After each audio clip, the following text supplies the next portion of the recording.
Guys, I got something new today. Well, new to me. This replacement for my aging heyday. So that's going to be put here as a knick-knack, I guess, whatever. But this is the Belkin Boost Charge Pro. What a great name. 2 USB A and C ports. Fast charge, intelligent power sharing, whatever that means, but okay. Put your words in there, Belkin. And here it is. I already connected it and everything for the little demonstration, but let's just pop this out.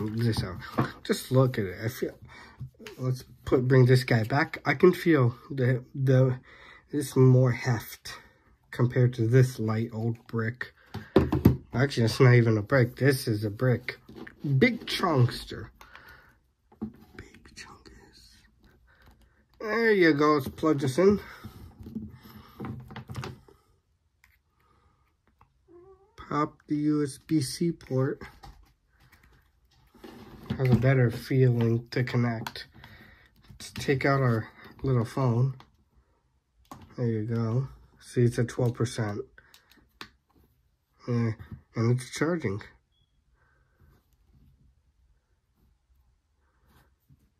What a wonderful thing.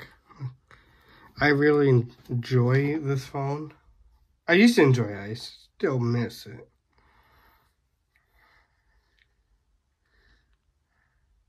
Alright, this is it. Hey, maybe I'll compare these two things in a head-on-head comparison to see which is really the best for your buck. But that's it for now. So let's just charge this phone for a little bit and keep it to the side. And I'll see you in the next one. Hit that subscribe button and like button. I'll see you. Peace.